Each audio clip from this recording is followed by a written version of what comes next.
All right, here we go. Ready?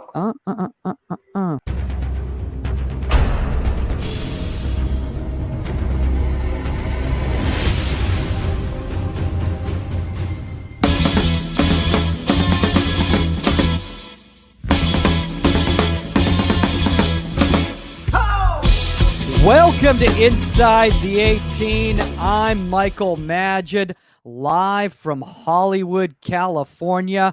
With me, you know him as the #1 fan of Dunder Mifflin, the one and only Las Vegas Lights goalkeeper coach, Omar Zini, drinking. Is that coffee or is that water there, Omar? It's coffee. It's coffee. We had a session today, and I wanted to make sure I was on point for this interview, so I'm ready to go. I mean, honestly, we were talking about this off the air and everything like that. But Omar, our guest panelist today, you were honestly very legitimately excited when I mentioned that he was coming on. Honestly, you said this was a safe space, and it's already started. Oh my God! This is an absolute treat, guys. Gotham FC goalkeeper coach Daniel Ball is joining us today. Dan, honestly, man, we are really excited. I've been watching your stuff. Just next level stuff, man. And, obviously before we go into kind of the topic today, you even kind of posted about this recently, in your social media. It's been a whirlwind for you, man, the last couple of years, from moving over to the States, getting the college gig and now being in the pro game. Yeah, it's you've done your digging, huh? No, it's been a crazy 10 years I've been in the country. I came out in August 2011. I went to a small school in East Tennessee and played soccer and had a great time. And coaching wasn't ever really something that I wanted to do. And then the last 5 years has been crazy. I've been coaching, 5 years. And in those 5 years, I've worked at 3 different schools and I have the privilege of working for Gotham. So kind of mind blowing when I step back and think about some of the people I've had the privilege of interacting with and kind of leaning on to get to this place. But super, super, super grateful to be here, and hopefully I can bring some value to the incredible women I get to work with. I mean, dude, I think you've been bringing absolutely tremendous value. I mean, just one of the things is that when you know that you're doing something right, when you bring up somebody's name outside of just Omar getting all excited, sure. But just, other people in the goalkeeping community, and they have a certain level, you can tell, when people respect what you're doing based on kind of their body language after you mention a name. And you can also tell when they don't respect what you're doing based on their body language. And with you, obviously it's the previous one. I almost said the latter, but I realized that was the back end. So I was thinking the latter. So man. No, Mike, and I think just to echo that too, I think, where people who are in the goalkeeping community, like Mike said, we know the real people from the pretenders. We know people who are just kind of mailing it in, creating sessions just to create sessions, but actually people who create sessions that build off one another, or have those conversations with the head coach and say, hey, what are we working on today with the first team? Perfect. Okay, let me implement some layer of form of that into the session, and the transition is easy. So I think it's like there's certain coaches who again mail it in, and every time I brought up your name, it seems like again, that mutual respect of like, this guy's going to do whatever it takes to make sure the goalkeepers are taken care of, but also too that he's, serving them in the way that they feel like this coach is for them. You know what I mean? So again, it's exciting. Yeah. Thank you. Yeah, and I think actually one of the really cool things about having both of you guys on together at the same time is you're both, going kind of through the same journey at the same time, which is both, Omar obviously recently got into the professional game with Las Vegas Lights, and Dan, Congrats. Obviously you with. Thank you. It's exciting. It's definitely, like I told Mike, it's different than college. I think in college you have so many games in quick succession, and then obviously you have the springtime where you can get a good amount of training in and get the goalkeepers who are, let's say, the second choice, third choice, even the first choice, the priorities of what they need to develop. But in the pro game, it's a lot more training sessions, a lot more time in between games. Yeah. Oh yeah. But it's an exciting time too, because I think that's where I think we as coaches from, like, for me at least, the private sector of development, I always put sessions together, like we work on specific topics. And that's what I tell the guys now. I said, look, early in the week, I want you guys to tell me specific topic sessions that you guys want to work on. I'll put those together. And then later on in the week, obviously, we're going to, tailor it towards the scouting report who we're playing against. But of course, I want to make sure every single week early on when we have more training time, I want to get to things that you're trying to focus on as an individual. Sure. Yeah, and by the way, Dan, feel free to step in anytime you want. You can make fun of Omar. You can complain the fact that Saskia's not here, anything like that. but I do want to talk about this with you, Dan. I think one of the things that I was talking about with Omar, off the air, is that when you get into that professional environment, the number one thing that you need to do coming in from the collegiate environment is you need to kind of gain the respect of the professional players, because you're no longer now, for lack of a better term, an elder, but Sure. you're now more around, not that you're 18 years old or anything like that, but you're closer in age, and you're dealing with adults as opposed to children. And college guys, I'm sure, or women are going to say, they're not children, but you know what I mean. It's the highest level of the youth game. I'd look at it that way. Sure, I'll be candid with you, right? And when this job popped up and the way it came around, it wasn't a job that I'd ever kind of thought about. I was really happy. I just moved to Iowa State from Bowling Green with Matt, and Jill sent me a text, and that was one of the first things that I thought was, hold up, Carly Lloyd's on this team, and she's 10 years older than I am. And as I got to Wikipedia and I did some research, Dee Dee and I are the same age. Kaylin's 25, I think Stu's 25, Mandy's 22. You look at the rest of the team, and we got some experienced players in our team that have played at the national team level. Carly obviously won 2-time World Player of the Year, and that was intimidating. That was really intimidating. And I was actually just talking to my roommate about it today. The group of women that I have the privilege of working with have helped me transition into this environment fantastically. That they welcome me with open arms, and that's been massive. I mean, I think that's absolutely fantastic to hear that. Omar, obviously, similar situation for you. You step into the boat. You got a lot of these young men here who aren't much younger than you, and I know one of the things that obviously was something that you were concerned about, stepping into that professional environment, was the fact that you hadn't played, at the professional level. Was that difficult for you, to kind of step in and be like, okay, you know what? I think, I feel like they might be a little concerned that, I haven't been in their shoes before or whatever. Or was it pretty easy to kind of assimilate?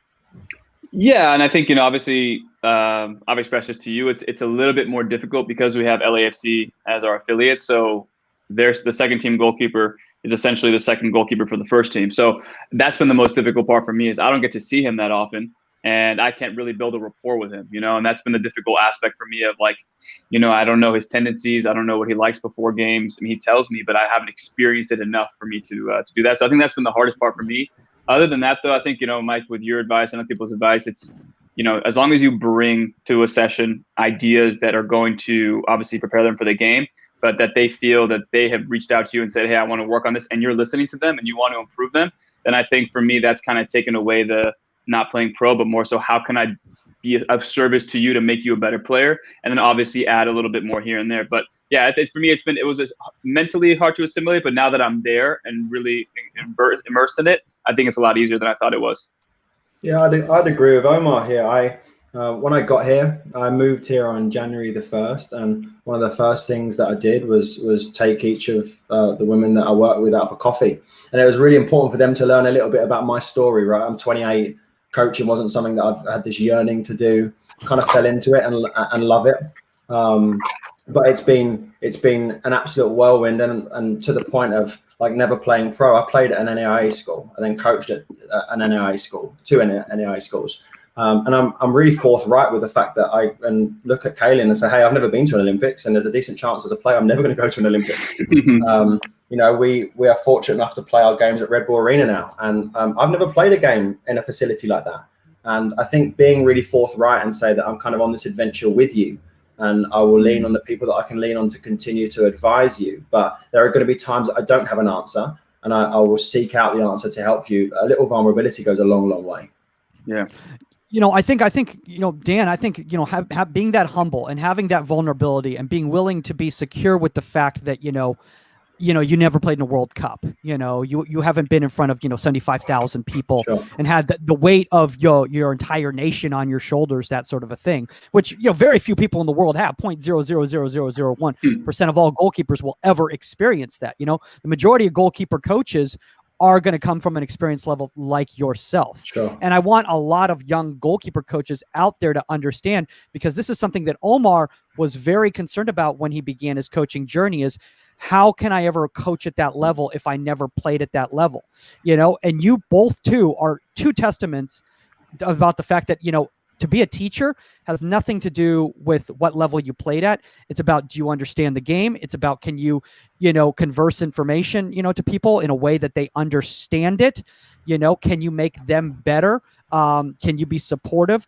Can you give them the skill sets that they need? Yeah. And I want a lot of young coaches out there to hear that.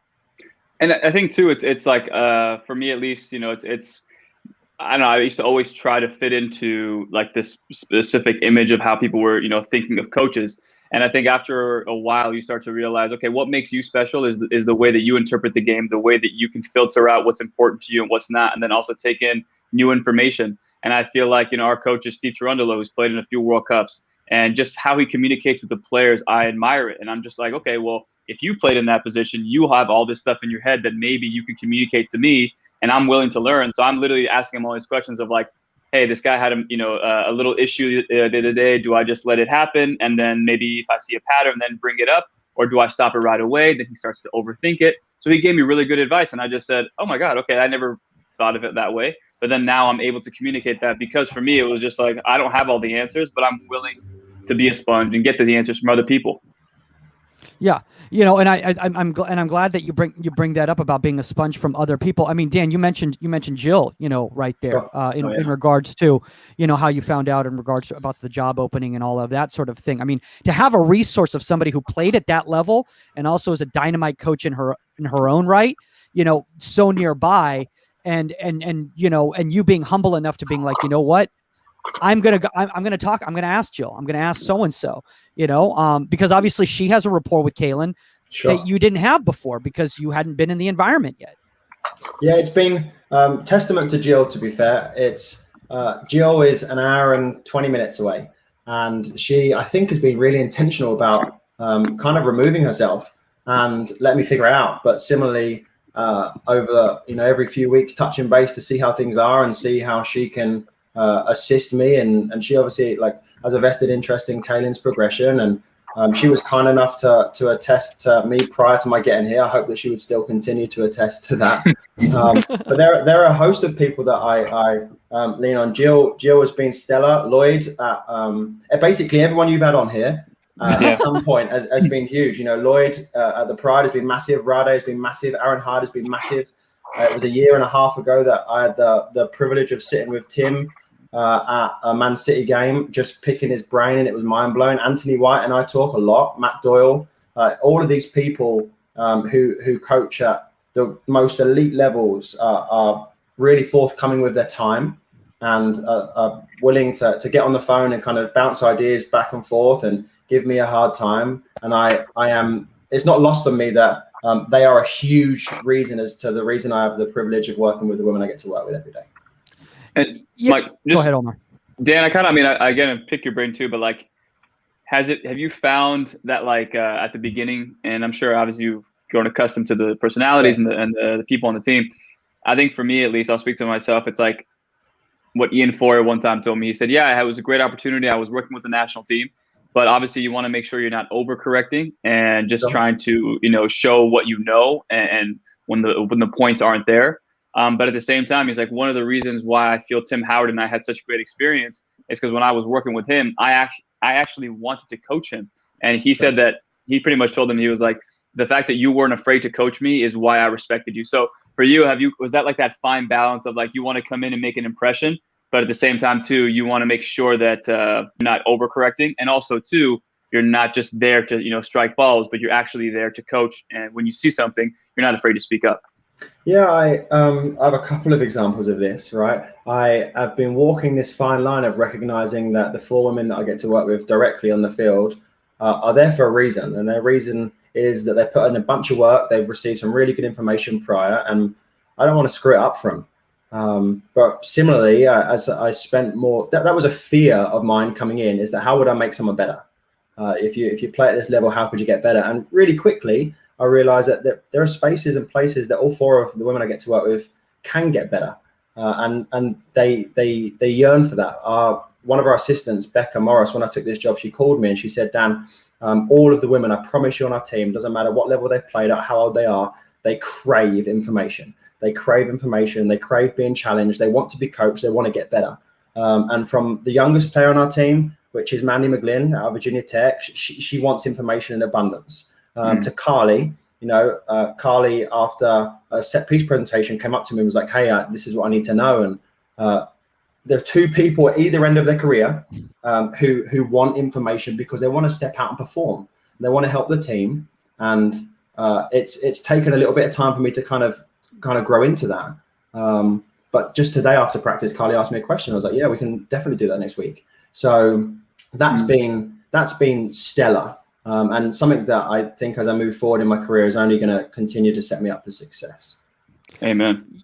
I mean, look, I was just going to say this right now. Dan, obviously, you're in the New Jersey area. You're a little bit busy with Gotham FC, but I don't think you all know this. I told Omar off the air yesterday. This is a very important information, but I may be making a comeback, much like Omar did the Pan-Armenian Games. I've been invited to camp to trial for Maccabi USA for their team and get absolutely destroyed by guys like Jonathan Bornstein. So this is going to be a fun experience, and I may be in the Jersey area. Dan, you might have to put me through a session. Please do. Come along. I mean, I was joking with Omar. I'm like, dude, you're going to have to start with like a U8 session with me right now. Like, you're going to have to do like simple lateral movement into clean handling. Michael, we throw you into the deep end and you just figure it out. Oh, yeah. Throw me in one of those Gotham sessions and Kaylin will never want to come back on the show. She's like, that dude does not know anything about goalkeeping. Please take them off. Guys, we have a couple questions right here in the comment section here. So I want to throw these up. Omar, I'm going to try something new. Let's see if these pop up here. Okay. All right. Oh, look at that. Look at that. Okay. So Cole Citarella in Boulder, Colorado asks both you guys, to use both feet effectively, do I have to be ambidextrous or do I just have to be proficient enough with my non-dominant foot to relieve pressure and reorganize my team? Shout out to you, Cole. That's a great question, man. Great question. I'll take it. Yeah, go ahead, Dan. I don't think you have to be ambidextrous. I think it helps for sure. I think that Jill put out the clip of Kaylin the other day, taking a goal kick with the left foot. And Kaylin is really strong with both feet. But after practice, one of the first things I recognized about all four of the women I work with is that they work really hard and they put in the time outside of our environment to continue to get better. She's not ambidextrous. She just stays after practice for 15 or 20 minutes every day and is really fine-tuned to the details of her body, so she learns really quickly. That's something that has been huge in this environment, is that there are not too many times I have to say the same thing twice because it sticks. And thus, being ambidextrous would be fantastic, being able to use both feet exactly the same. But Kaylin's right-footed, but just has an incredible left foot. Megan Hins, another one of our goalkeepers, is really good with both feet, but she's really good because she put in a bunch of time away from the environment. So she doesn't use practice as practice. She uses the time away from practice as practice, and practice as a place to demonstrate what she can do. So that would be what I would say. I absolutely love what you just said there, Dan, about using practice as a place to show what you can do. Sure. I want a lot of young goalkeepers to hear that right now, because I always say this to people at my sessions. I say, like, you're here. The time with me, this is like lecture time. This is like active lecture time. The time that you spend away from me and from your club, that is the time where you're actually putting in the work on your technical skills. And like you were saying with Kaylin right there, I was going through footage of Kaylin in the past couple of years, and I still couldn't for the life of me figure out which one was her dominant foot, because she's put that much time into it. And that is a testament to all the work that she's put in on her own. That's not a magic spell that Sure. yourself or Jill or any other coach has put on. No, for sure. And I think it's important to recognize that the vast majority, if not all of the women that play at this level have done that. If you were to stay after practice every day and watch our entire team, 90% of the women on the team stay out there and continue to hone their craft, so that when the time when the time comes for them to use it, it's there, it's subconscious. And I think that's a huge part of my job, is to create an environment, a stage in which the women are forced to reckon with those technical characteristics every day, and they can refine them in a space that is safe, so that when the time comes in front of X number of thousand of people or on TV, they can do it. No, Yeah. I agree completely. Guys, let's move into this topic because I think a lot of people are chomping at the bit to hear about this. And Dan's got some phenomenal footage here that he's going to share with us all right here.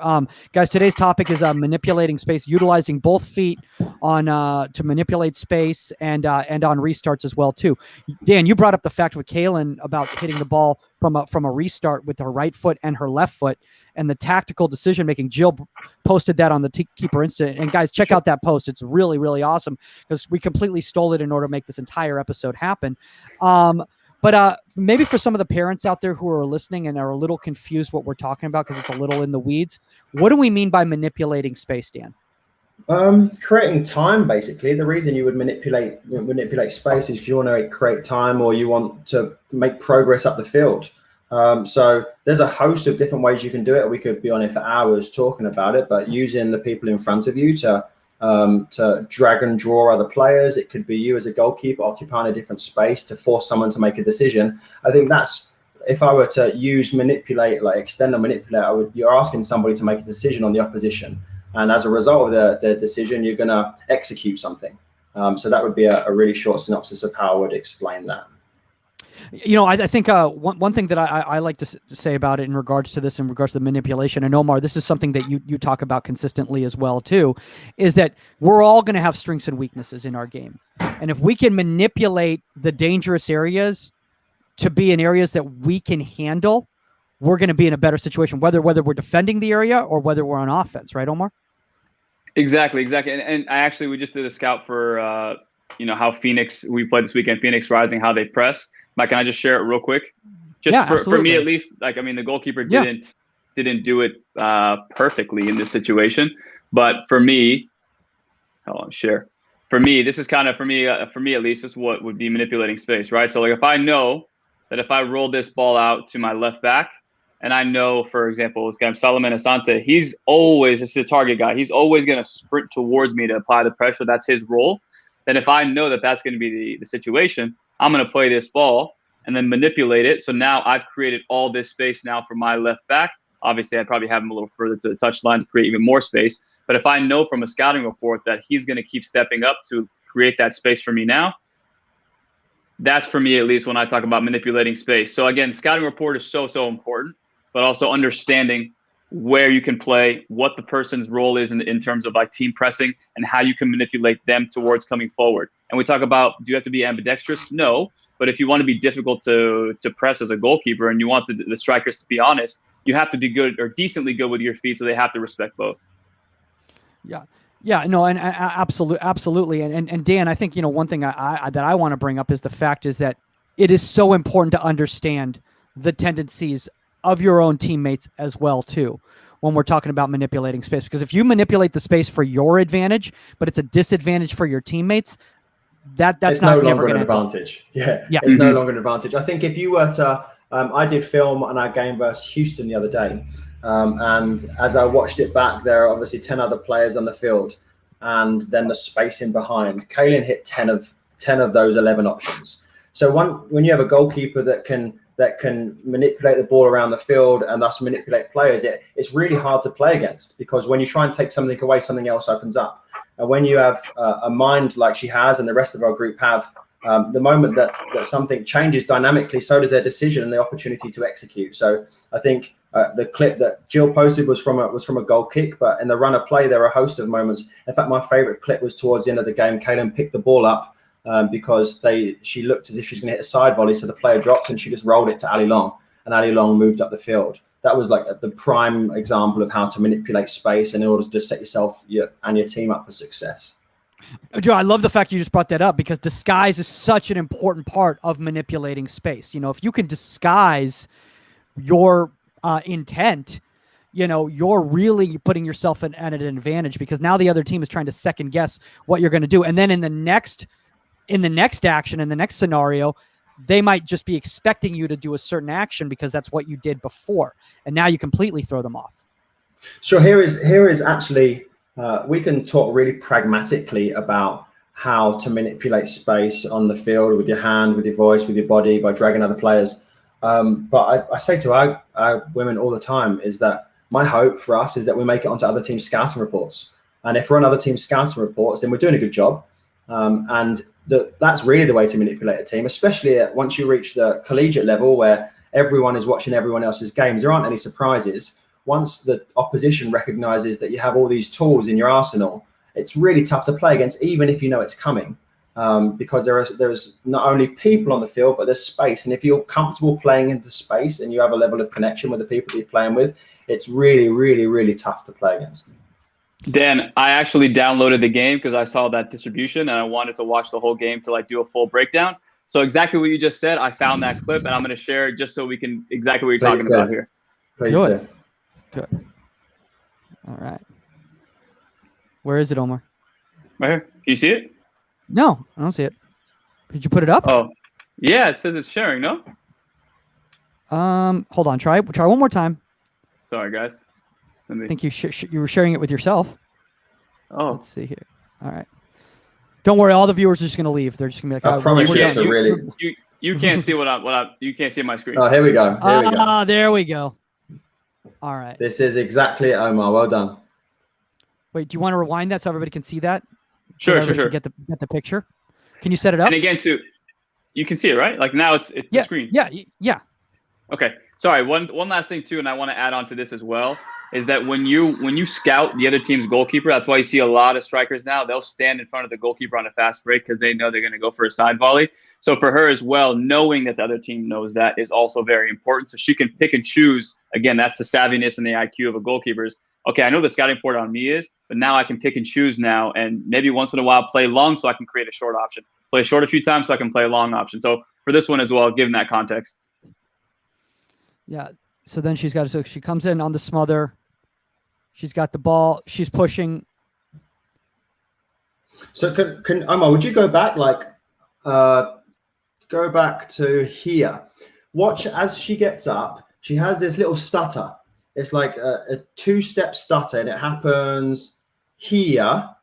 She has a little stutter, and it looks like she's going to throw it, which slides their team, and then she looks to play through. So she hasn't actually used her arm. She's sold it with her feet, and it's created a little bit of space. And I'm trying not to hype her up too much, but she is you'd be hard pressed to find somebody in the world that's a better roller of a ball.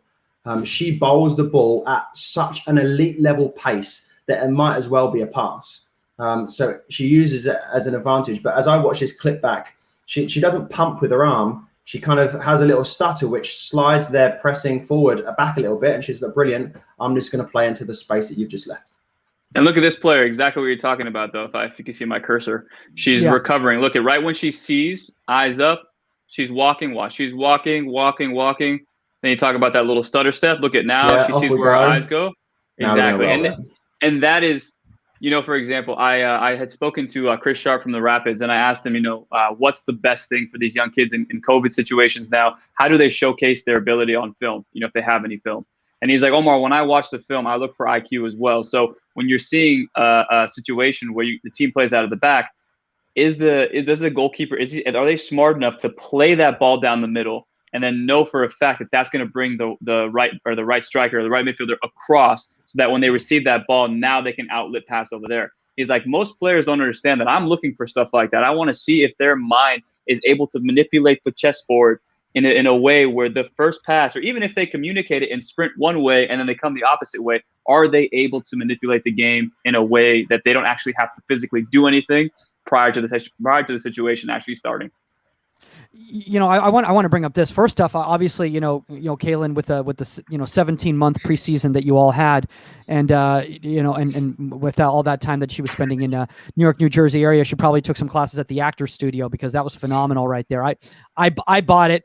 I would give her an Emmy for that one right there. But also the bowling aspect, Dan, that you brought up is so huge because a lot of young goalkeepers, I think they consider bowling to be this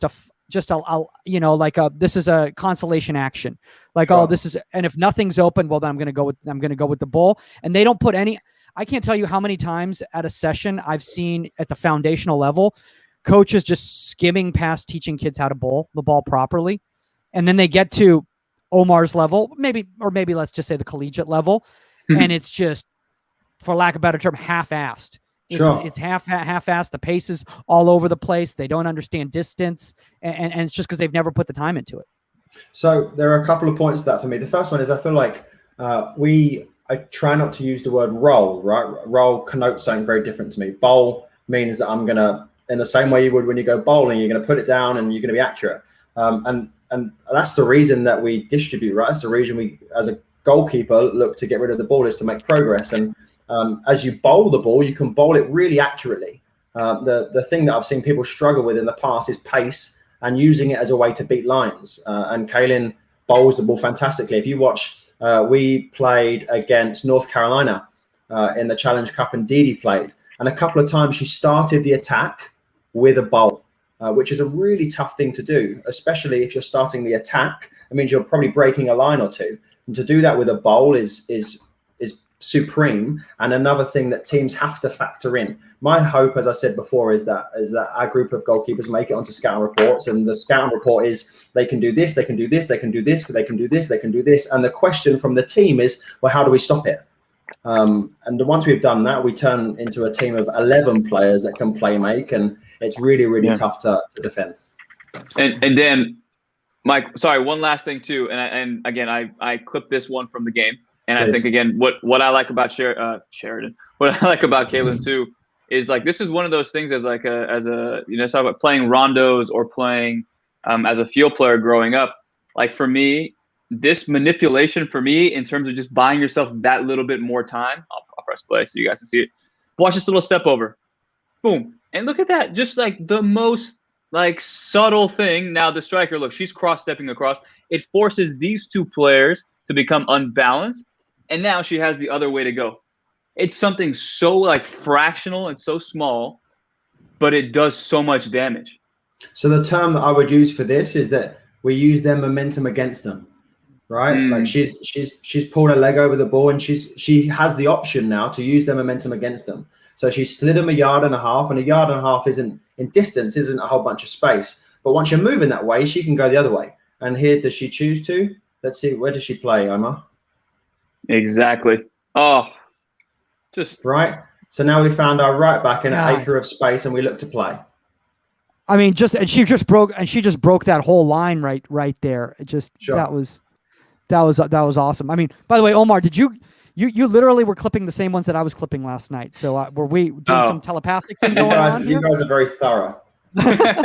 I just watch so much film. I watch so much film now, and like, I don't know, Dan. I mean, I'm sure you're the same way, but you know, people are like, you know, when you get into a coaching role, for me at least, I know in the future, just like as a goalkeeper, I wish I had done this more, but like I know for a fact my left foot, being competent with my left foot, is going to be something that I'll need eventually. Sure. So as a coach, it's like anybody can be a goalkeeper coach. Anyone can run a session. Anyone can do it. But what else are you providing to the coaching staff so that you're taking more seriously and you're stepping into these meetings with actual like substance that you feel like, hey, I'm helping the team further than just my position. So I think just clipping video, and I even spoke to the assistant coach. I said, like, can you tell me, is there anything that I can do to alleviate time and pressure off you in terms of film? And he said, Omar, from the restarts, I want to know what the press is like. I want to know on free kicks what their goalkeeper's tendencies are. Like all these little things. And I was like, okay, it's goalkeeping centric, but it's also just like how the team works and how we can build our back four. So I don't know. That's essentially for me. It's just like, it's been eye opening where I'm like, people want the help. You just got to ask. 100%. I mean, I think that's a great point in regards to like people wanting that help. I want to bring this back right here because actually talking about playmaking, Miguel Martinez from Fresno, he has this question right here that I'm going to show everybody right here. And he's saying, how would you teach, and I'll give it to Dan since Omar just talked, how would you teach deception and possession without creating a habit of the goalkeeper trying to be a playmaker? Which I think that is actually a really relevant point, Miguel, especially at the younger foundational ages. Yeah, I think it completely depends on how you're trying to play, right? I mean, as for deception, you've got to have a couple of options. So we actually did a session the other day in which we had 2 goals that were like 45 yards apart, like 25 yards apart and 45 yards from the goal. And we had one goalkeeper defending both. And I didn't coach a whole bunch. I actually try not to coach a whole bunch in the session, but spend way more time thinking about the session so the session does the coaching. And the goals being as far apart as they were and the distance that they were, enabled us to find some success, also try different techniques. But the goalkeeper that was defending the 2 goals, like we had to move them somehow.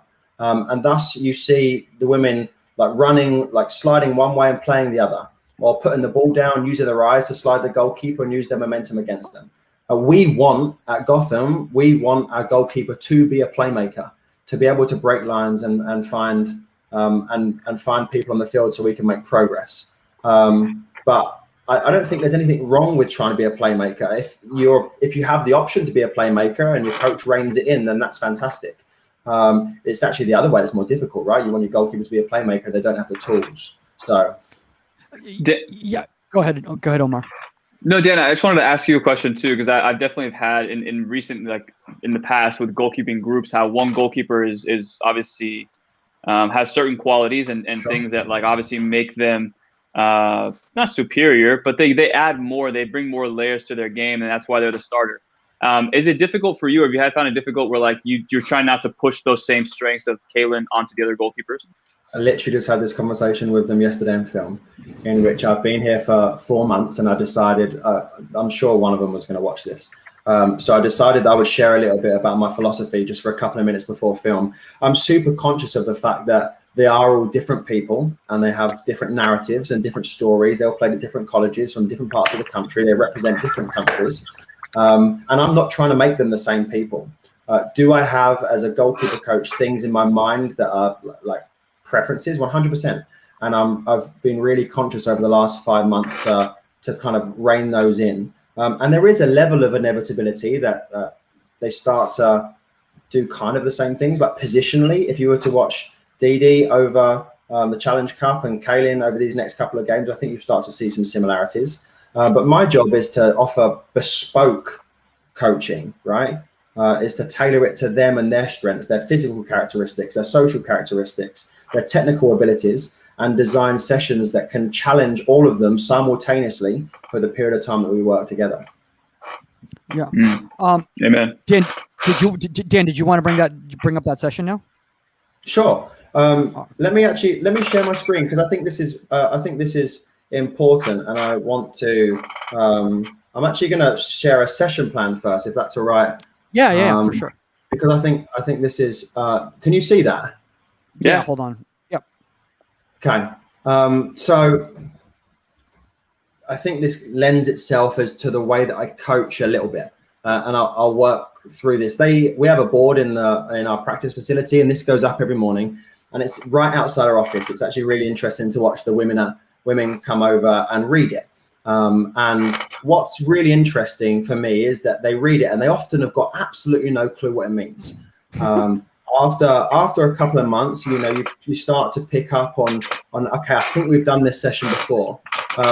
But as you look at this, there are a couple of things I want to note, and I really hope they're not watching this, because this would give away a whole bunch of the way I do stuff. But there are no arrows, right? There is no ball starts here, ball goes here. As you see this, like all I've done in this picture is set the stage for practice. And whether they come in, we start practice at 10. Whether they come in at 9 or 8:45 or 9:15, they have a period of time to marinate on what this might mean. And when they arrive to the field or the stage, they have brought their own narrative on what they think this means, and thus they perform that narrative. And it's really interesting to see how they interpret this session differently. What you'll notice down underneath where it says practice 1, practice 2, practice 3, practice 4, is it's typically not scripted. These are the service types that we're going to build into, especially practice 4 when it's super unannounced. Is here is our objective, here is the constraints of the game, go. And it's so interesting to see how each one of them does something that favors their strength. And then my job is, in the second time around, is to like on the spot think of a constraint that might challenge them to do something that's out of their strengths.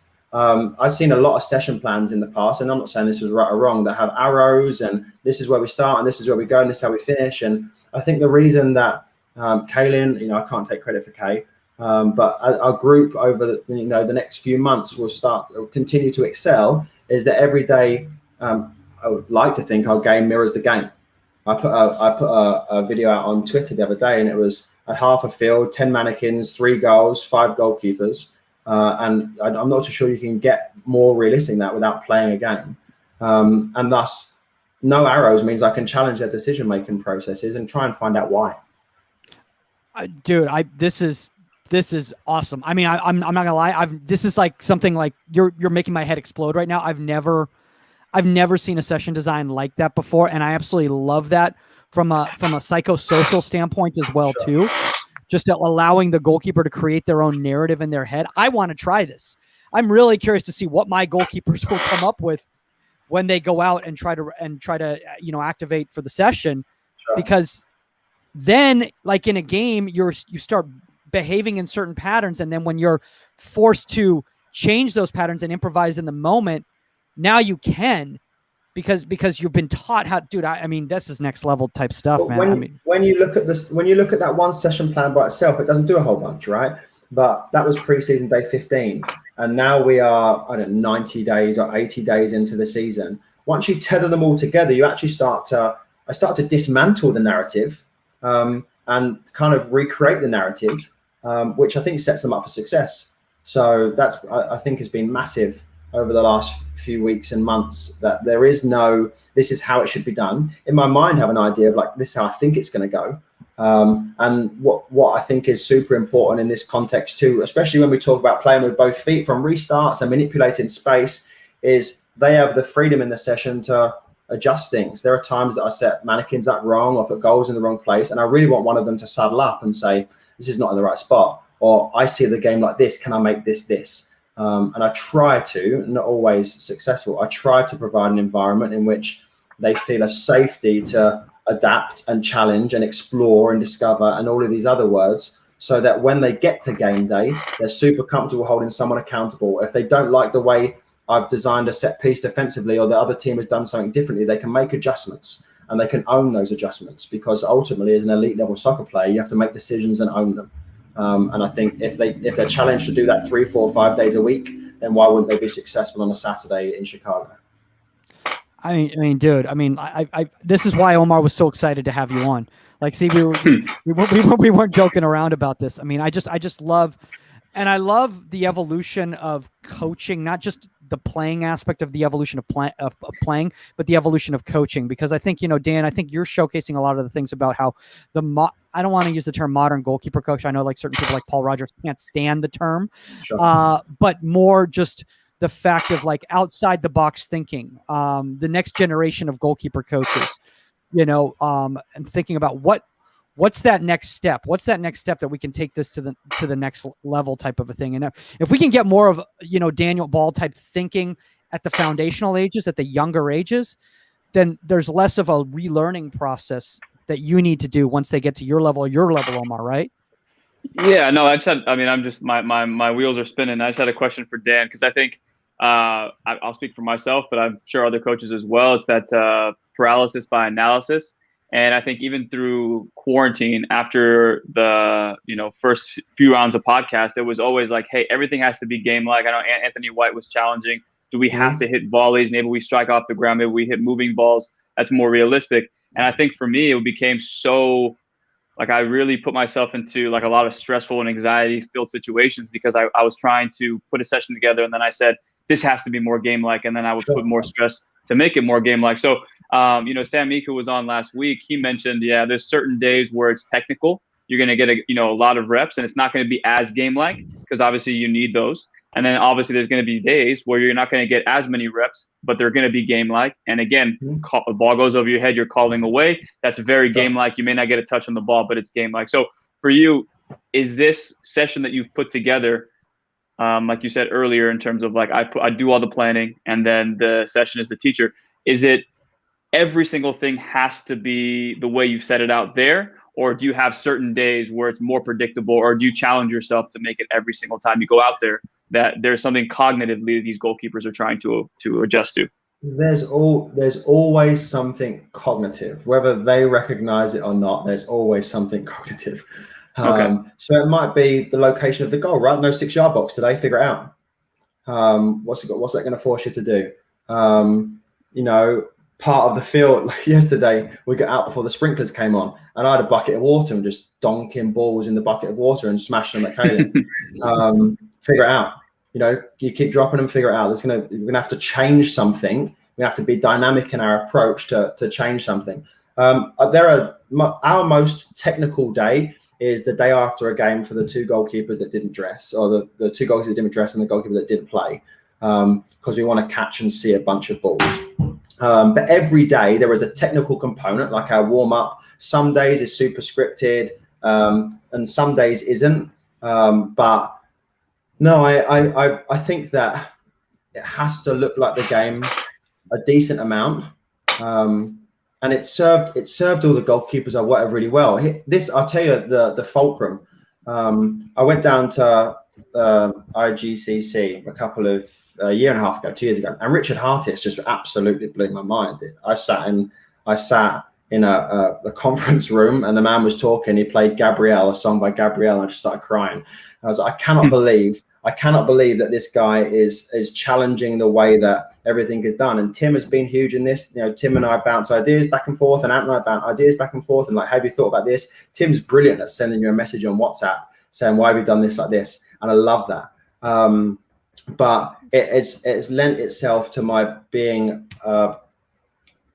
people would say practitioner, right? And I saw that Phil just announced that he has Doug Lemoff coming to the conference this year. I read Doug Lemoff's book, Practice Perfect, and it's a book that challenges why you do everything you do, and is there feedback in everything that you do. And I try and build into our sessions feedback. I'm not all too sure that you find a session that there isn't some level of feedback, and whether that feedback, I try for it not to be my voice. It's some other thing that the women that I work with can recognize. In the same way the game would provide feedback, our session provides feedback, so that they can take that, and whether they're conscious about it or not, make adjustments or celebrate the success. By the way, Dan, we just got a recent question that came in into the comments section here, and this is from a person who's just starting out their coaching career. This is from Jillian Lloyden. This is from and little Jilly asks. No, Jill asks, and I think obviously she's a little tongue in cheek, but I think she also wants a lot of young coaches out there to hear this as well. Would you train your youth keepers the same way you would treat Gotham keepers? 100%. Absolutely 100%. Boys, girls, men, women, whatever age, whatever gender.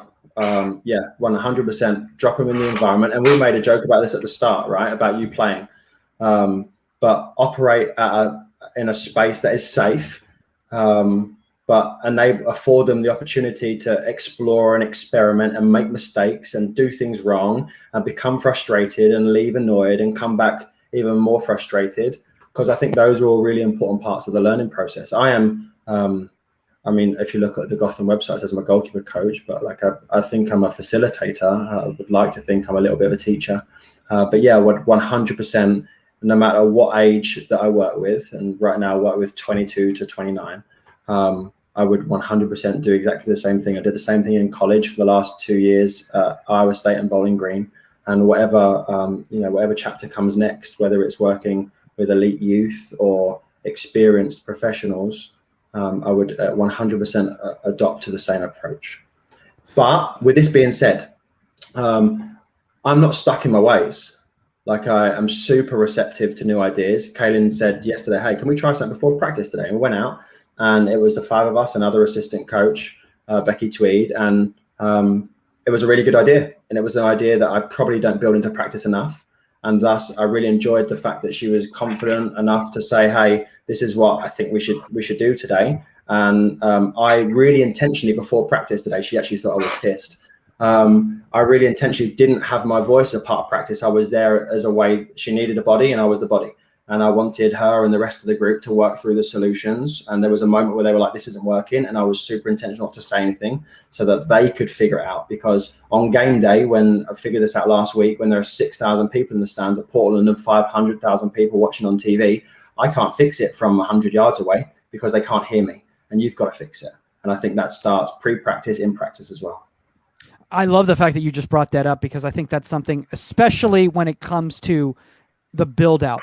because I see at the younger ages, and Dan, I don't know if you've seen it, or Omar, if you've seen this as well too, but at the younger ages, the foundational ages, the amount of overcoaching in the build out of the goalkeeper, not allowing them to make their own decisions and dictating their movements off the ball and on the ball and everything like that. And, you know, Omar, I know this is a conversation that we've had quite a bit, and why it's so detrimental to the development of the goalkeeper. For sure. Sorry, I'm just like trying to process everything Dan's saying. That's what I'm saying. Again, he's saying a lot of stuff that's making me. Again, that's when you talk about there's a mutual respect when you know people who are just, hey, I'm a coach, goalkeeper coach. This is what I'm doing. Versus like you said, the session plan is everything, and a lot of what we do is happening off the field in the office. Like we really put all of like, okay, this could go right, this could go wrong. Let's see what happens, and then you draw it out and you say, okay, I'm ready if this goes wrong to respond with this. Like we layer all of our, for me at least, messaging wise, like I'm ready to respond based off of stuff that I kind of wrote down in the session planning in the office. So I'm sorry, Mike, to answer that question. I think, yeah, it's okay. It's okay. It's okay, man. I mean, because I've been the same way. I'm like, well, you know, forget the rundown. Like we're Dan's taking us on the, you know, the next level. You know, we're talking. It's the year 2072 goalkeeping now with Dan Ball. Yeah. Go ahead, Omar. No, just, I mean, for me, again, just Dan, it's probably turning into a more self-fulfilling podcast where I'm going to ask questions that I have for myself. Like, screw the rundown. Audience, hopefully you guys are coaches and this can help you out. I don't know.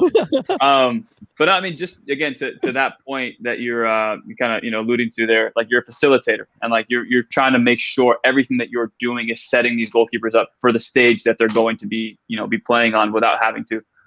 Alex, I don't know who that is. But I'm sure Dan does. I do.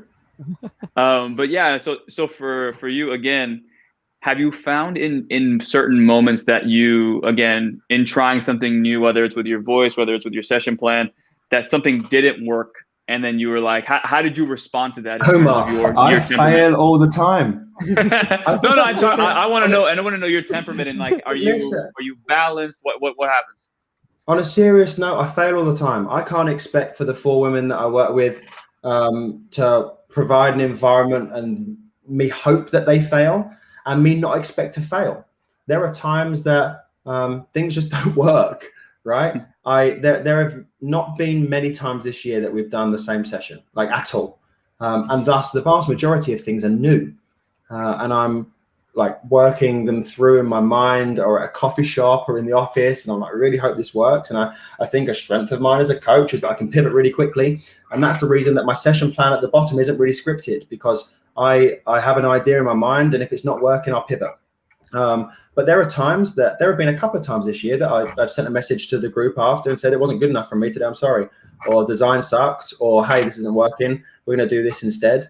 Because I think, for the same reason that we said at the start, if they recognize that before I'm Dan the goalkeeper coach, I'm Dan the 28-year-old who isn't perfect and on the same adventure that they're on and is trying to establish themselves as a professional and make a little bit of a difference in some people's lives, then they recognize that those moments are going to happen, and we can just trudge through it as a group.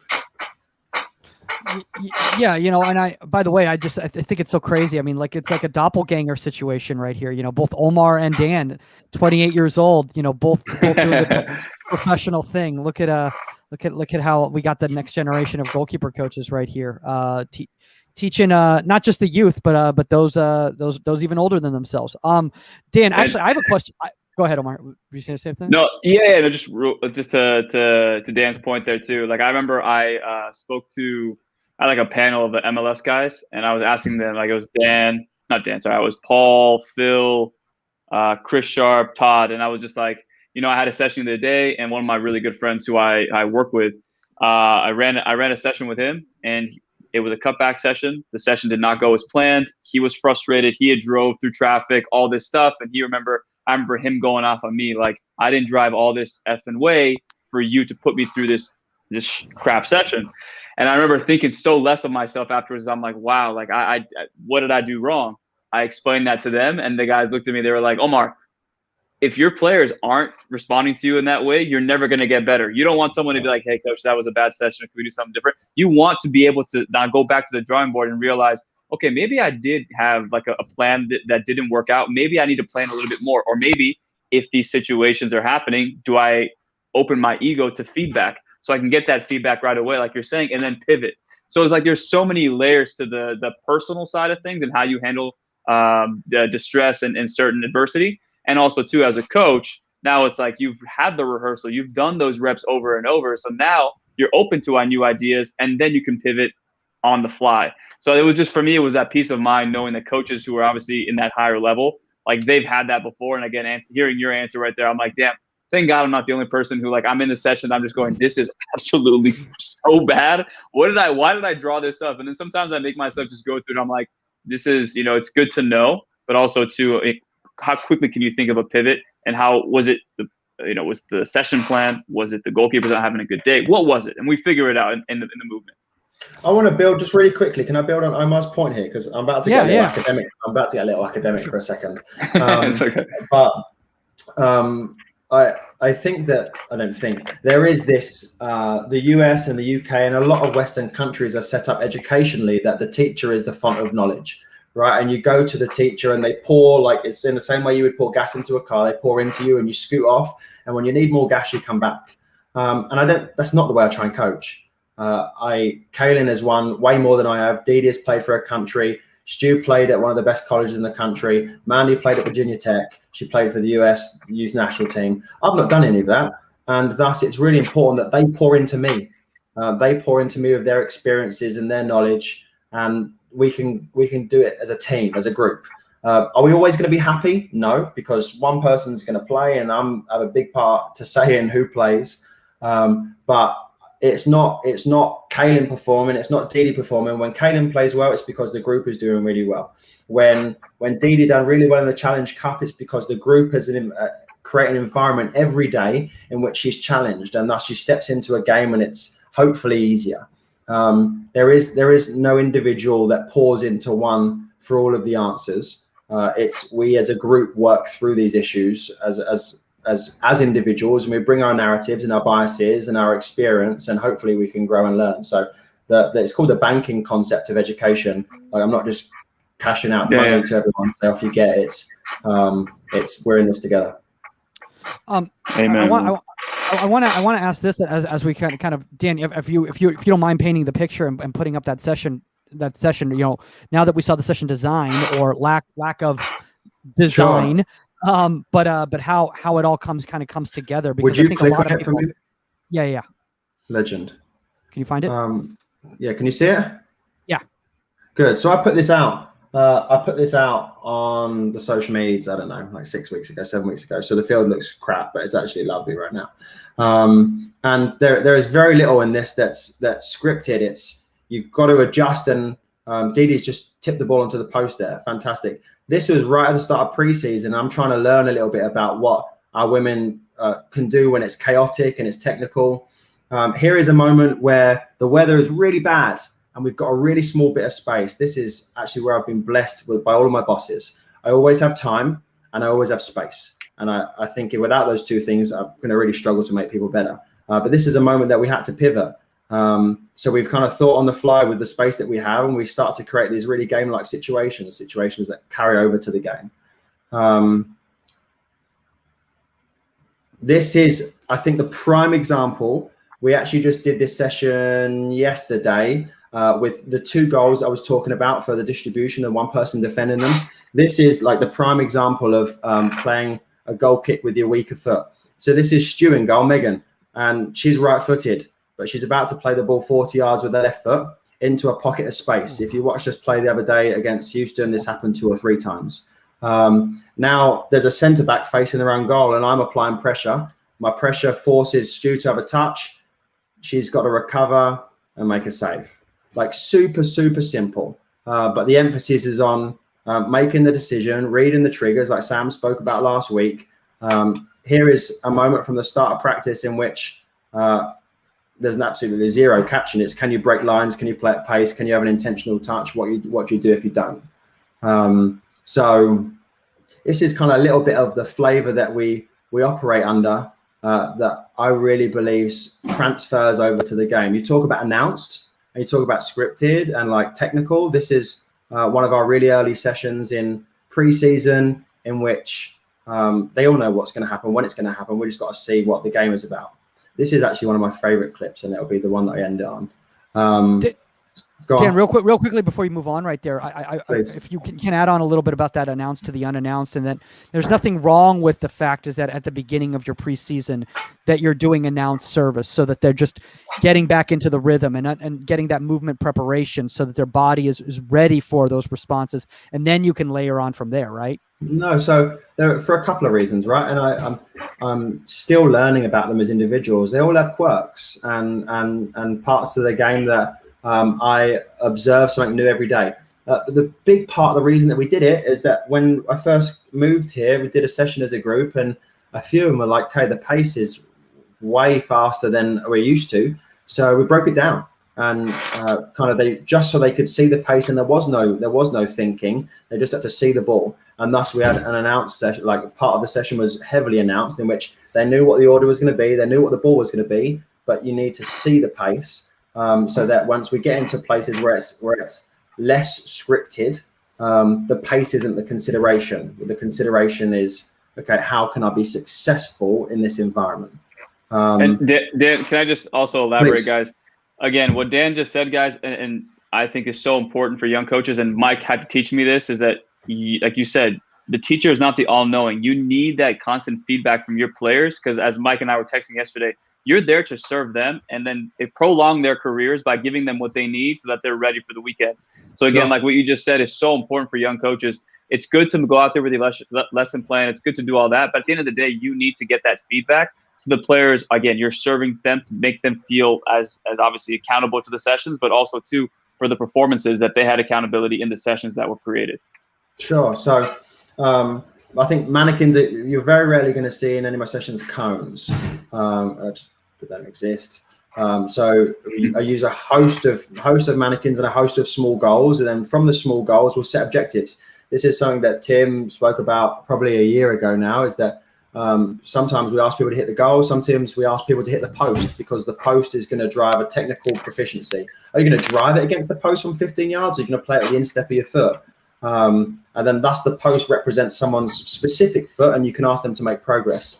Right here, you're receiving the ball from their left centre back, which is actually our strength and conditioning coach. Ball comes in, and we have two people taking away two options. They take away both small goals. So then we have to play through. But because the next option, the next phase of this is now we're going back towards the primary goal, you've seen that's forced Stu to have a lateral touch because both options are being taken out by the mannequins. So then she plays the ball in, Didi has a touch, Mandy reads it, and she comes to apply pressure. This is a moment that I would say is a little bit of a hybrid of announced and unannounced. To start with the volleys super early on in the session. Can we be comfortable playing through tight spaces? And then once they decide that they want to turn it big picture, they go big picture, I apply pressure, and they play across their body first time. So super simple. Like, I don't think it's anything mind-blowing, but I think once you tether it all together over a period of time, because learning doesn't happen, instantaneously, you can start to create a little bit of a culture of bravery, discovery, exploration, and one that I think the key word has to be transference over into the sphere that they want to be successful in, which is game day. I mean, I just want to say, whoa, look at that look at that look right there. I'm not gonna lie. I think I'm just gonna stick to stand-up comedy. I think both of you guys are just such a higher level than I ever will be now. No. I mean, in all seriousness, no, Dan. I mean, you're really making me. I tell you what, man. I'm gonna be listening back to this episode 3 or 4 or 5 different times on some of these things. I do have a question for you though, because I primarily work with more foundational ages. That's primarily where my bread and butter is the foundational ages. Some of them higher level than others. And I primarily use, whenever I use any sort of cone work, it's in that preparation stage. It's in, especially just learning motor skills and everything like that. One thing that I started recognizing as I moved forward in my coaching career is that, especially at that foundational age, is once they were graduating up, that their starting positions were horrendous. Why? Because they were learning how to get into a specific spot rather than understanding the area of the field that they need to move to based on the scenario going on in the game. So I stopped putting out cones. And And I started telling these young kids who kept looking down, wondering where the cones are, because all the goalkeeper training that they do with their club or with other coaches or whatever was so cone based that they freaked out. And I realized, oh my gosh, these kids don't understand, have no spatial awareness at all of where they're really supposed to be standing. Is that something that you recognize, and that one of the reasons why you shifted and pivoted? Yeah, I mean, periodically, like we'll crack out some cones, but it's very rare. And I really want you to grapple with making a decision. And typically cones take the decision element out of it. Like you want to talk about scripted service, like typically there's going to be an element of a script. In Kaylin's return, we had some cones because I wanted to force some really specific movements that would translate to the game. But after a couple of sessions, we kind of bully them out. And I think cones, for the most part, in my experience, take away the ability to question. And it's the question with the question that comes learning. You know, if I ask the question, then we can get into a dialogue as to why, and then I can start to understand you and design sessions that better challenge your why and force you to be successful. Here is, I shout this a lot at practice and in film, every time we do film, which is once a week, I ask this question, it's can I score? And my job, I really believe this, my job is to operate at a pace and an intensity and with an intention that your answer should always be no.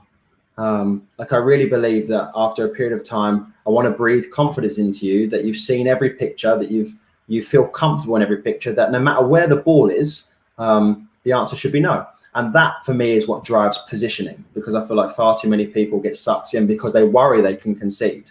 And I ask the question a lot, whether it's a free kick or a penalty or in the run of play, or I'm on the byline, can I score? No, we'll adopt a different position then. Because if I can't score, then you need to take a position where you can start to affect the game. And I think the more cones you have, the less times you could ask the question, can I score? Yeah. I want to put this up here right here because Miguel has a question for you right here, Dan. If you don't mind, Miguel's got a lot of questions. Sure. And I think everybody can probably see it right there. If you had GKs that lacked quality technique, would you still put them through game-like scenario / functional training with poor technique that led to poor decisions? Sure. I'm super on the Anthony White, Tim Dittmer train with this, if I'm being honest, is that I think if as a coach, you really think about how you put the session together, you can start to challenge people's technique, and ultimately their technique is their technique. If you watched Kaylin, for example, Kaylin very rarely is going to catch the ball in a basket. She drops her right or left knee, she gets her head behind the ball and she kind of pats it down. It works. You know, it's super effective. So if I create a session that forces your technique, both in possession, out of possession, then my job is to put you in a situation as well where you start to learn the scenarios and start a dialogue. And I think the dialogue is really important. If you look at, I have 4 different goalkeepers. Mandy is wildly athletic. Like it's bewildering how athletic she is. So she can adopt a different position and she has a slightly different technique as a result. I'm sure you all saw the save that Didi made against Portland in the last couple of minutes of the game. Scarily athletic. But if you watch the clip back, like her positioning throughout the whole play says, you can't score, so I'm going to be in a really neutral position. And that's going to force my decision in this scenario to be this. And here is the technical component at the end, which is what manifested in the save. So that would be my really long-winded answer to your very thought-provoking question. Well, your long-winded answers are still 3 minutes shorter than Omar's long-winded answers. So I would much rather hit confident. Omar's. Yeah. A lot more confident, more articulate. But no, I think to Dan's point, I think that again, that is where my evolution as a coach has gotten better. Where it's like, hey, don't try to fix this in isolation. Like if you have an idea of where these situations will arise in terms of the technical flaws, can we expose them to those situations? And again, get creative with how you exposed it to them. And then again, we talked about before, it's like starting a conversation versus telling them that this is the right, end all be all. And I think when you start a conversation, then again, they feel like their voice is being heard. And again, when you want to build an actual unit and like a group of goalkeepers that all want to see each other win, you don't want to isolate somebody and say, hey, this is how we're going to do it, and that's it. And then they lose their confidence. So you want to make sure that you expose them to that. And then again, that's where the conversations will start. Like Dan just said, And I think that's where I think the major growth will happen, because now they actually are able to communicate and articulate why they do certain things. And along that path, they may realize, oh, this is actually a lot more because my coach told me to do it, not because I actually know why. The thing that I want to note is that I am so grateful for the women that I work with being as receptive as they have been to the way that we do things in such a short period of time. For all I know and really care, I was a 28-year-old that came from Iowa State and didn't really have much pedigree. And now I have the privilege of working with them, and they've been wildly receptive. I think it's probably as a part of their age. It's undoubtedly as a result of the people that they've been coached by. Lloyd just flashed that up, and Lloyd's worked with a couple of them, and obviously Jill's worked with a bunch of them, and our styles aren't too dissimilar. But they have been like inordinately receptive to how we do stuff. And I've been super actually reserved as to the rationale why I do stuff the way I do, because I want them to see that there is a level of success that can come from it. So, yeah, I think you brought up a really good point right there, Dan. You know, as we start kind of wrapping up, I do want to kind of get a little bit back onto the topic, because I think there's some things that I think some people wanted to hear. But is that if you kind of go in there with this kind of this mindset of like, I need to show them what I'm all about. And Omar, we've had this conversation before. Yeah. Very rarely is that going to be successful, because it's really more about, okay, I need to explore, and I need to find out what they're all about. And once I know what they're all about, then I can work with them. And then if you have a quote unquote philosophy, and you share, this is my philosophy the first day or the second day or whatever, they're going to be like, what you're trying to force something on us rather than really kind of explore and learn from us. Because again, what worked at Iowa State might not work at Gotham. sure. Completely different goalkeepers. No, I completely agree. It's they're really receptive, and the flip side of that is that they're super comfortable to say I don't like this, and I need to be receptive to that, because as I've been reminded a couple of times by one of our assistant coaches, that I have a huge part to play in the development of their careers, and that being an athlete is a very short-lived career, and if they're not in an environment where they feel they can get better every day, then why would they want to be there? And I'm really glad that I have 4 women that I believe do get better every day and are challenged and continue to challenge me. Yeah. I got a quick question, kind of as we're starting to wrap this up here. And Omar, I know this is a conversation that we've had too, so feel free to chime in as well.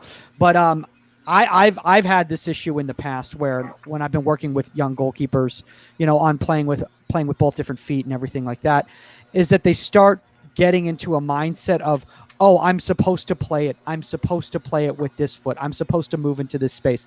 I'm supposed to blah, blah, blah. I had this situation literally happen to me with an ECNL kid 4 or 5 weeks ago. And I remember it kind of stumped me, because because they're like, no, I don't understand. You're telling me in these scenarios this is going. I'm like, yeah, but is that really the scenario that we're in right now? You have to be able to improvise. What advice do you give to a coach who gets kind of caught in that deer in the headlights situation?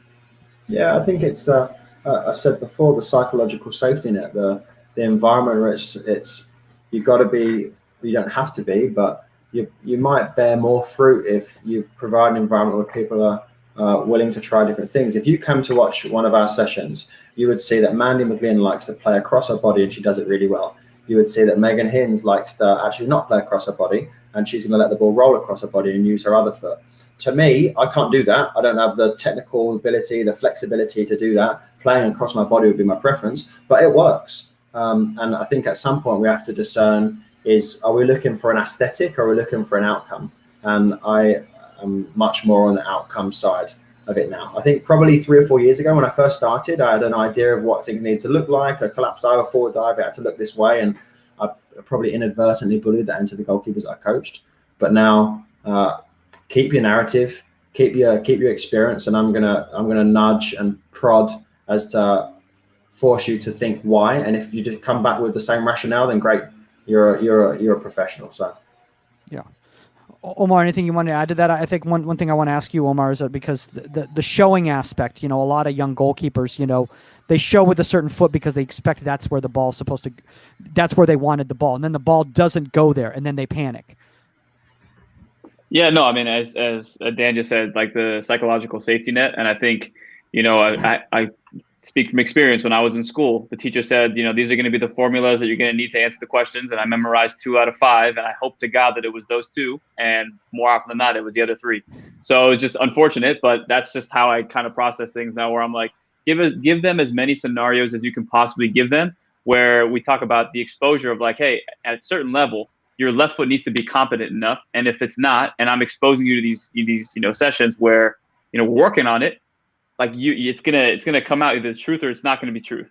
And for me, it's just making sure that, hey, like you understand at the next level, you're gonna need this tool. So as I forgot which play you're talking about, Dan, but like use your training as an opportunity. Don't just come to training with us as a way to, try, what's it called, you want to try new things, but remember the coach is watching and they want to know peace of mind that you're able to play with both feet, and especially the Gotham style, right? So I think for me, Mike, to answer your question, I think just putting them in as many situations where the outcome is different, that's going to force them to cognitively think about how do I position myself like Ederson does to make sure I use my strong foot. But at the same time, if Ederson a few times, he'll strike the ball with his right foot because he's worked on it and he knows at worst, this is gonna support me to get me out of tough situations. So, my addition to that would be I've fallen victim to this a whole bunch, and I'm sure you've had people on there that have spoken about this. Is that like they want the session to look perfect, right? So the entry pass to the goalkeeper is smooth. I have an obligation to make it better. So my entry pass to you is not going to be smooth. My entry pass is going to be as if I'm under pressure and there are 12,000 people in the stands, and there's a World Cup coming up, and I'm feeling pressure, which is going to mean that it's probably bouncing at your knee. Like just yesterday, we did a session where Kaylin had to receive.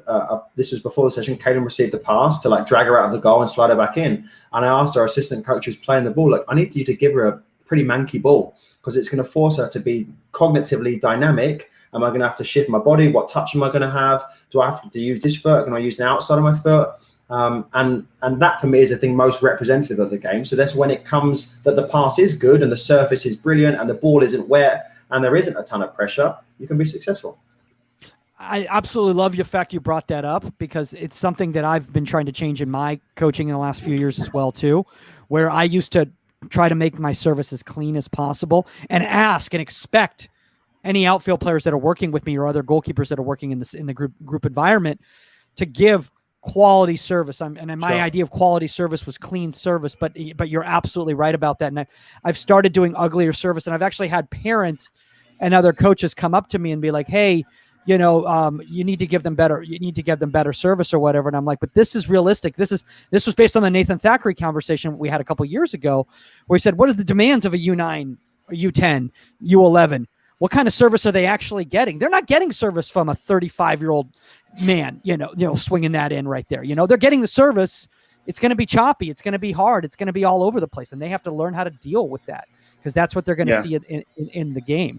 Go ahead. Again, to build on that point too, I mean, as somebody who kind of started off the coaching, for me at least, was like through the lens of like video, and I wanted to make sure that everything was perfect on film, and we wanted to get the perfect reps. And obviously, I had people steer me the right direction. But like, I'm at the point now too where we hit certain services in, and of course we're trying to get quality reps and making sure that they're actually getting a touch on the ball. But sometimes in college, mainly, I'd have guys where the ball wasn't served in properly, and they would run out and make a mistake, and then they're just like, but coach, that service wasn't where it needed to be.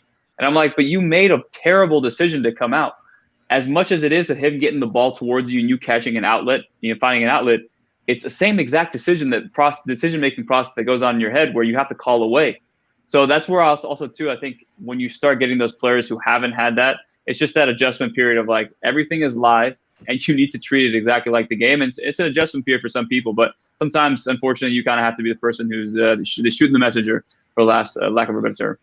We had a moment 2 days ago in practice in which I think the group were a little frustrated with me because the rep didn't end in a save, but the the outcome of the session was to challenge our positioning.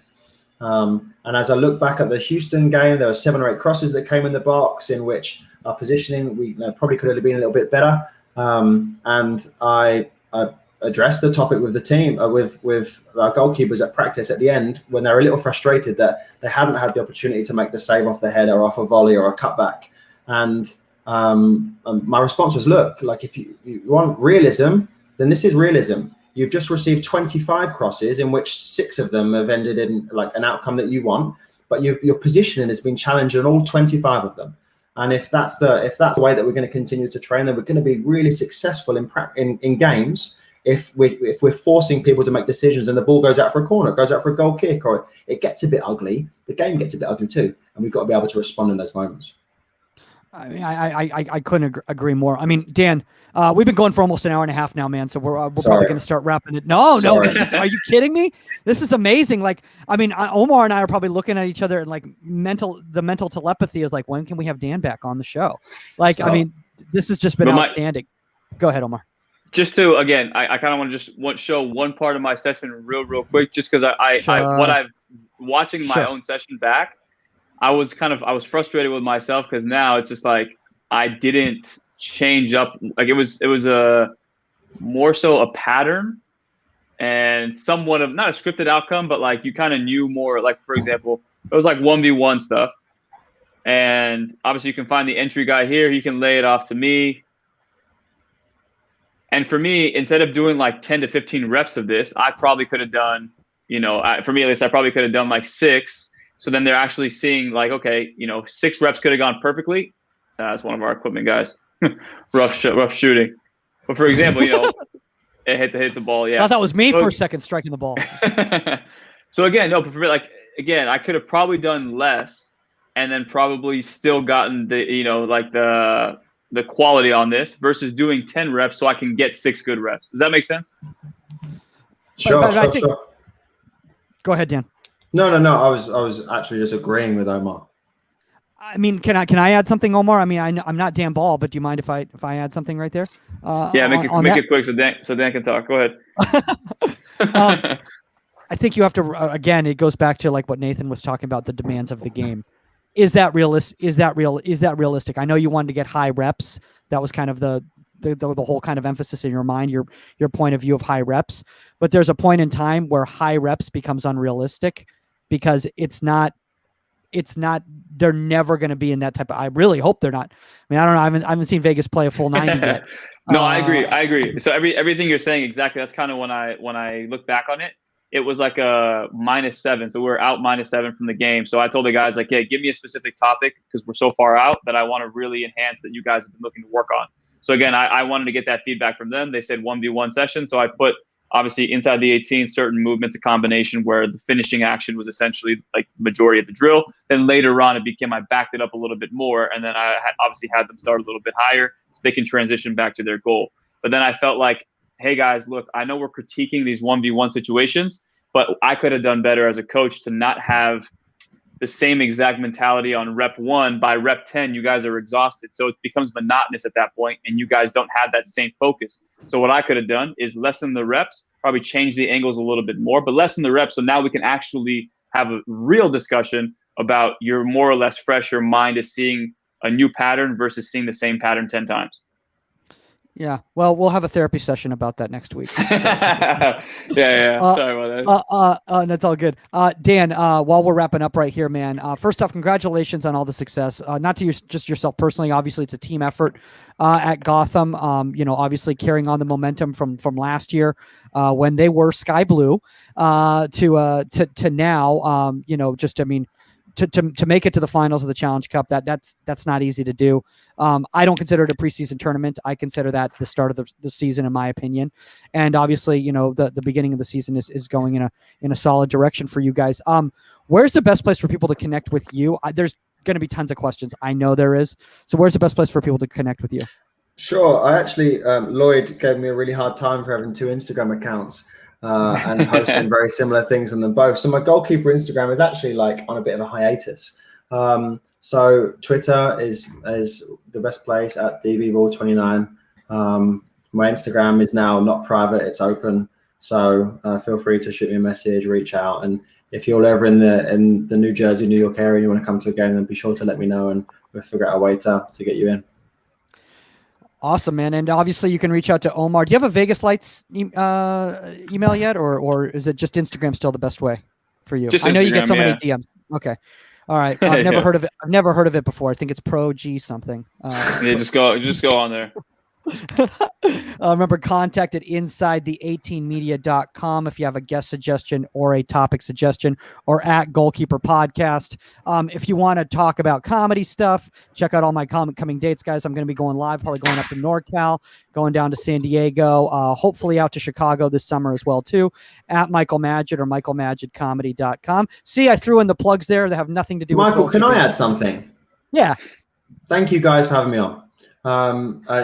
It's well known that you guys have fought through a pretty tough time over the last year and a half, to be as consistent as you have been and continue to put out content and challenge what people think and bring this to a forum that is free, and bring some elite level professionals from all over the world with different perspectives, but then bring people from all levels, I think is a testament to you guys and the work that you're doing. So I'm not too sure I can speak on behalf of the goalkeeper community, but it's the kind of thing that I would do, and I'm going to do it and say thank you very much for what you're doing, because I think that it's much needed, and hopefully from the grassroots to the international level, people are going to benefit. So thank you.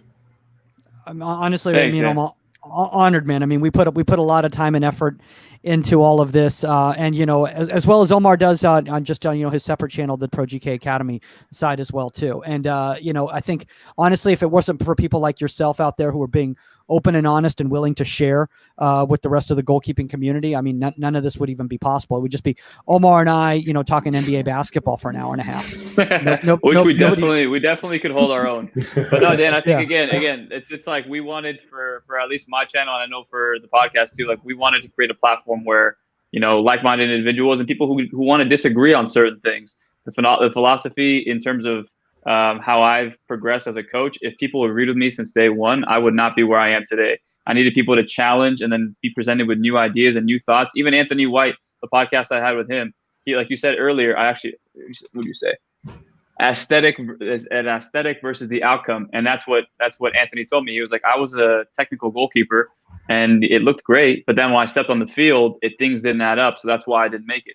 So again, you hear that perspective and you hear somebody like their progression as a coach and their progression of their philosophy. And then as a coach, you go, okay, maybe I need to dissect my own philosophy and where it comes from and how it came together. So for us, like this platform and hearing your story and all that and your progression as a coach, it's super exciting. And I hope everybody can follow you now for your goalkeepers as well, to see where everyone ends up. Thanks, guys. Yeah, man. And all right, guys, I guess that's all the time on Inside the 18, and we are out. Later, guys.